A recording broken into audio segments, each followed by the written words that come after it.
The simple fact of the matter is that without the involvement and the engagement of, I would say, tens, if not hundreds of thousands of people, of such civic-minded people, elections in this country would simply not function, nor would they be credible and acceptable to the population. It's this legion of civic-minded people, citizens, that is currently missing in Afghanistan. It is this group of people which needs to be developed if elections are ever going to come close to resembling how we know them in Canada. But more importantly, how Afghans expect them to occur.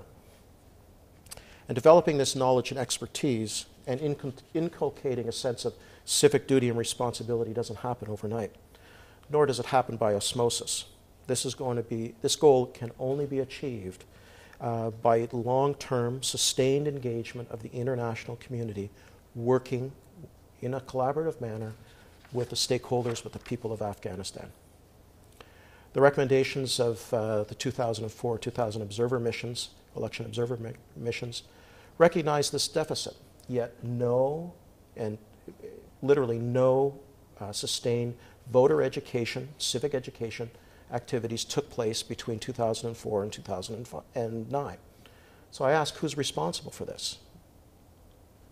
The part of the problem, while there was some civic education, some voter education that took place last year, the security situation in many parts of the country impeded that effort.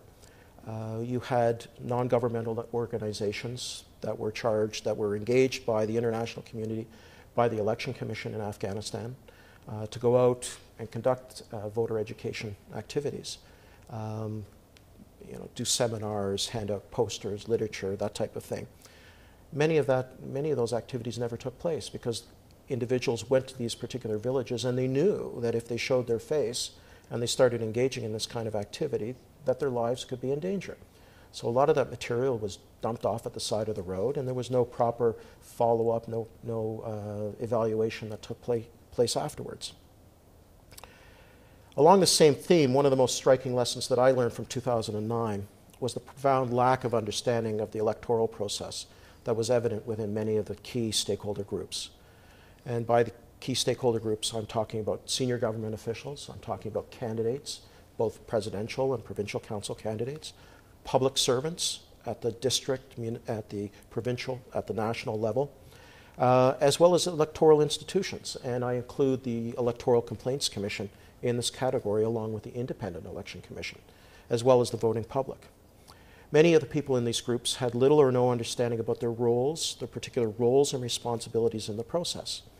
And we saw the effect of this lack of understanding play out in a number of ways. One, there were a lot of violations of the electoral law. We saw actions taken by public officials that were using government resources to support one candidate versus another candidate instead of maintaining a neutral and objective position. Yes, everybody has the right to vote, which is enshrined in the Constitution in Afghanistan. But to go one step further, but to use government resources to support one candidate over another was a line that many people didn't see a problem in crossing. And there was really no work at the front end to allow them, to provide them with the opportunity to understand what the do's and the don'ts were. We saw the use of helicopters. We saw vehicles being used. We saw signage on government buildings and in the government-controlled media, as well as overt campaigning by provincial governors, by district governors. When I talk about lack of understanding, also a couple of examples that come to mind. One, I was at a meeting at the Intercon Hotel in Kabul with presidential candidates. And one of the things that you may not realize is that there's a provision in the law that states that if a candidate for president dies during the course of the election campaign, then the clock stops and you have to restart that whole election all over again. So there was obviously concern that somebody was going to die and we could be in a perpetual election cycle. So the government took the responsibility to provide security as well as transportation to candidates, presidential candidates, to allow them to campaign. And they had a meeting at the Intercon to provide the candidates with background information, how to access these types of services. all very well and good. But when we got into the question and answer period, a number of the candidates got up afterwards and started asking questions along the lines of, well, it's all very nice to have this transportation and security provided, but what I'm really interested in is money to run a campaign. I don't have any funds of my own, and I'm looking to the government to provide me with money to run. Now, clearly they had no understanding about what it took to run a presidential campaign in Afghanistan. And we had a candidate come to us 2 days before Election Day, wanted to file a complaint against the Independent Election Commission.